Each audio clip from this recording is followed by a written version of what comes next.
বান্ধৱীসকল মোৰ নাম শ্ৰীমতী হিমাশ্ৰী গগৈ আৰু মোৰ নতুন চেনেলটোলৈ আপোনালোকক স্বাগতম জনাইছোঁ। এইটো মোৰ প্ৰথম ব্লগ আৰু আমি আপোনালোকক ৰঙা নদীৰ পাৰত হোৱা শৰৎকালত ফুলা কহুৱাৰ দৃশ্য দেখুৱাবলৈ আহিছোঁ। আপোনালোকক মই এবাৰ দেখুৱাই দিওঁ। এয়া চাওক কি সুন্দৰ দৃশ্য। আপোনালোকক মই এইবোৰে দেখুৱাবলৈ আহিছোঁ কাৰণ মোৰো মন গৈ আছিলে যে মই ইয়ালৈ আহিবলৈ আৰু ধুনীয়া নতুন ব্লগ এটা বনাবলৈ। ইয়ালৈ মানে বহুত দূৰ দূৰণিৰ পৰা মানুহবোৰে শ্বুটিং কৰিবলৈ আহে আৰু ফটো মাৰিবলৈ আহে। এইবোৰ বহুতো অন্যান্য কাম মানে ভিডিঅ' চিডিঅ' বনাবলৈও আহে আৰু মই মানে এদিনো কহুৱা চাবলৈ অহা নাই, সেইকাৰণে ময়ো এটা ব্লগ বনাবলৈ ইয়ালৈ আহিলোঁ। আৰু এই ঠাইতে আপোনালোকক দেখুৱাই দিছোঁ, এইটো মাথাউৰি। এইটো ঠাইতে মানে 2008 চনত মাথাউৰিটো ভাঙিছিলে আৰু আগতে মানে এই কহুৱাৰ ঠাইত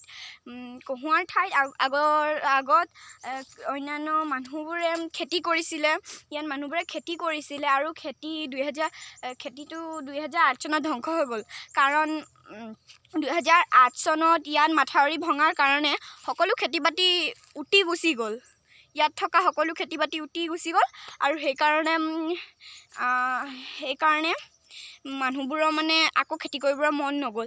কেইদিনমানৰ পাছত আকৌ সকলো মানুহবোৰে খেতি কৰিলে আৰু তেতিয়া পানী বাঢ়ি গ'ল। পানী বঢ়াৰ কাৰণে এই ঠাইতে আকৌ মাথাউৰি ভাঙিলে। 2017 চনত আকৌ মাথাউৰি ভাঙিলে। সেইকাৰণে খেতি বাতি আকৌ উটুৱাই লৈ গ'ল। সেইকাৰণে খেতি বাতি উটুৱাই লৈ যোৱা বদলি মানে ইয়াত কহুৱা গজিল। প্ৰতি বছৰে শৰৎকালতে ইয়াত কহুৱা ফুলে। আমি কহুৱাক পূজাৰ আগমন বুলি কওঁ। এতিয়া আজি হ'ল গান্ধী জয়ন্তী, মানে পূজাৰ আগমন বুলি আজি গান্ধী জয়ন্তী আৰু গান্ধী জয়ন্তীটো প্ৰচেছন কৰে। আজি আমাৰ বিদ্যালয়ত প্ৰচেছন কৰিছে। প্ৰচেছনটোতো বহুত ধুনীয়া হয়, আপোনালোকে জানেইতো। প্ৰচেছনত এখন ঠাইৰ পৰা আন এখন ঠাইলৈ সকলোৱে বিভিন্ন ধৰণৰ কাপোৰ ড্ৰেছ পিন্ধি সাজপাৰ পিন্ধি এঠাইৰ পৰা আন ঠাইলৈ প্ৰচেছন কৰে। মানে এইটো ঠাইত আমি ৰখি আছোঁ ন, এইটো ঠাইৰ পৰা আকৌ এঠাইৰ পৰা ঘূৰি আহি এইটো ঠাইতে ৰখেহি। এইটোকে প্ৰচেছন বুলি কয়। আৰু চাওক কি সুন্দৰ দৃশ্য চাওকচোন। 2017 চনত ভঙাৰ পিছত ইয়াত খেতি বাতিৰ বদলি ইয়াত কহুৱা গজি উঠিল। কহুৱাটো আমিতো বহুত ভাল পাওঁ ন। মোৰতো বহুত দিনৰ পৰা মন গৈ আছিলে যে মোক কহুৱা চাবলৈ আহিবই লাগিব। কিন্তু বিদ্যালয়ত 3:30 বজাত ছুটি দিয়াৰ কাৰণে মই আহিব নোৱাৰোঁ আৰু ৰাতি হৈ যায়তো, সেইকাৰণে মই আহিব নোৱাৰোঁ। মোৰ দেউতা মায়েতো মই আহিব নিদিয়ে। আজি মোৰ পৰীক্ষা দিয়াৰ পিছত আমাক মানে পূজাৰ ছুটি দিছে। সেইকাৰণে মই আজি সময় পাই পিনি ইয়াত কহুৱা চাবলৈ আহিলোঁ আৰু ব্লগ বনাবলৈ আহিলোঁ। ইয়াক আপোনালোকক মই দেখুৱাই দিছোঁ। চব কি সুন্দৰ দৃশ্য।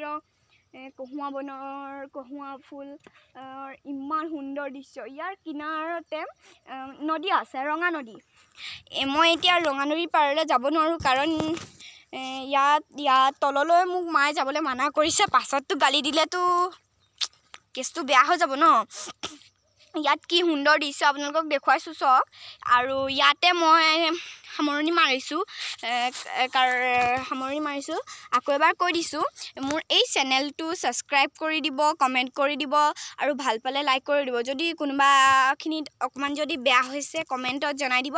আৰু ইয়াৰ মানে আপোনালোকে পাৰে যদি চাবলৈ আহিব ইয়ালৈ ৰঙা নদীৰ পাৰত, মই এড্ৰেছটো কমেণ্টত জনাই দিম। আপোনালোকে প্লিজ এইটো ছাবস্ক্ৰাইব কৰি দিব মোৰ চেনেলটো। আৰু মোৰ নাম শ্ৰীমতী হিমাশ্ৰী গগৈ। হিমাশ্ৰী গগৈৰ চেনেলটো ছাবস্ক্ৰাইব, কমেণ্ট আৰু লাইক প্লিজ কৰি দিব। আৰু বেল আইকনত থকা ঘণ্টাটো প্লিজ দবাই দিব। নমস্কাৰ। ইয়াতে মই সামৰণি মাৰিছোঁ। আকৌ এবাৰ লগ পাম মোৰ নতুন চেনেললৈ।